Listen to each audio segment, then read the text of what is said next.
Hai, siang ini gue mau rekomendasi film dari Netflix. Oke, yang pertama gue punya Civil Ben Cram, itu yang bakal tayang tanggal 19 Juni 2022, di mana film ini disutradarai sama Nadia Haldren, dan ini merupakan film yang sedikit beda latar belakang dari kebanyakan film lainnya. Karena apa? Sebab film Civil ini mengadopsi film dokumenter yang mengisahkan seseorang pengacara yang sedang berjuang atau mencari keadilan untuk kaum kulit hitam di Amerika Serikat. Dan juga film ini menyajikan tentang kehidupan si pengacara di keluarganya tersebut. Jadi kalau menurut gue sih bagus ya, karena ini kan untuk meningkatkan atau membela dari si kalangan kulit hitam di Amerika Serikat tersebut. Seperti itu. Oke, next itu ada Spiderhead yang tayang tanggal 17 Juni 2022, di mana film ini disutradarai sama Joseph Kosinski yang dibintangi oleh Chris Hemsworth, Miles Teller, and Jen Smollett. Nah, film ini tuh diadaptasi dari cerita pendek yang berjudul The New York Escape from Spiderhead, karya dari Saunders, dan film ini menceritakan tentang kehidupan narapidana yang tinggal di penjara yang sangat canggih, dimana kayak udah nggak kayak penjara-penjara pada umumnya, maksudnya udah benar-benar canggih deh alat-alat di situ gitu. Plot twist dalam film ini tersebut itu ada Jeff Miles Teller dan Rachel Jonas Smollett. Dua narapidana ini menjadi kelinci percobaan untuk mengurangi masa tahanan keduanya, di mana mereka itu dijadikan bahan percobaan sama si polisi ini itu untuk mengurangi masa tahannya mereka, karena mereka itu banyak banget kayak untuk berapa tahun di penjara di situ, makanya untuk mengurangi mereka jadi bahan percobaan sendiri.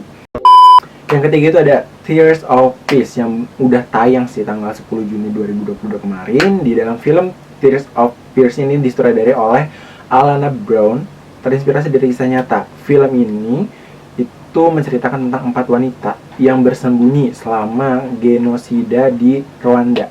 Keempat perempuan ini berasal dari latar belakang yang berbeda. Bayangin dong kalian di satu situasi di mana kalian itu harus bersembunyi di kayak lorong bawah tanah gitu sih. Oke, genosida 1994 melawan minoritas Tasti, di mana Hutu menyerang tidak hanya Tasti tetapi juga Hutu dan Tuamodea. Dan di sini Tasti disebut sebagai kecoak oleh orang-orang Hulu. Karena apa? Yang menginginkan dominasi penuh di Rwanda. Sedangkan wanita yang diperkosa dan dibunuh secara merajalela di siang hari bolong sekitar selama 100 hari kebiadaban berlanjut. Seluruh dunia menerima berita tentang ribuan orang yang kehilangan nyawa mereka, namun tidak ada negara yang ikut campur sama sekali. Menurut gue kayak apa ya, sedikit trailer sih tapi ya oke lah ya, namanya film. Oke, next itu ada Hustle yang tayang pada tanggal 8 Juni 2022, di mana film ini disutradarai sama Jeremiah Jagar dan ceritanya ditulis oleh Tyler Materna dan Will Ferrell. Nah, film ini menceritakan tentang seorang pencari atlet basket bernama Stanley Barron yang sedang berlibur ke Spanyol. Nah, di sini tuh dia tuh menemukan seorang pembasket jalanan yang berbakat. Namun, di sini Stanley berusaha mengajak pemain tersebut untuk bersaing di NBA. Nah, dari situ Stanley itu berusaha kayak ngajak pemain tersebut untuk bersaing di NBA. Selain itu juga ia memperbaiki karirnya sebagai pencari pemain basket berbakat di Amerika Serikat. Meskipun ia telah menemukan pemain basket berbakat, terdapat kendala yang ia dapat. Karena apa? Karena si pemain bakat Bold Crush itu Juanda Herna Gomez itu mempunyai seorang putri kecil dan tidak bisa ditinggalkan. Akhirnya Stanley itu berhasil mengajak Bo untuk ke NBA. Oke, next ada The Man from Toronto. Itu yang bakal tayang tanggal 24 Juni 2022. Di mana film ini disutradarai sama Patrick Hughes. Ini berkisah tentang konsultan penjualan di New York yang bernama Teddy, diperankan sama Kevin Hart, yang berurusan dengan pembunuh berdarah dingin Woody Harrelson yang dijuluki The Man from Toronto. Kisah itu dimulai saat pria bernama Teddy, Kevin Hart, berlibur ke rumahnya sewa yang jauh dari keramaian. Namun setelah mendapati rumah tersebut, pria berprofesi sebagai konsultan penjualan ini merasakan ada yang kayak beda gitu, ada yang salah gitu. Nah, saat si Teddy coba masuk ke dalam rumah sewa itu, tiba-tiba ia diseret masuk ke dalam ruang penyiksaan. Wow, ruang penyiksaan.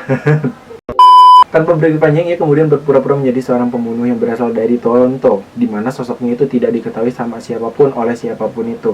Nah, menyadari hal itu, CIA pun meminta Teddy untuk merahasiakan penyamarannya, karena CIA ingin Teddy membantu mereka mencari sosok asli dari Toronto itu sendiri. So itu dia rekomendasi film Netflix yang bakal tayang di Juni 2022 ini. Jadi kalau misalnya kalian ada rekomendasi atau ada hal-hal yang mau dibahas juga, kalian bisa langsung aja komentar di bawah ini. Nanti kita bakal bahas satu per satu. Atau kalau misalnya kalian ada pertanyaan, bisa langsung ditanya ke kita ya. So bye.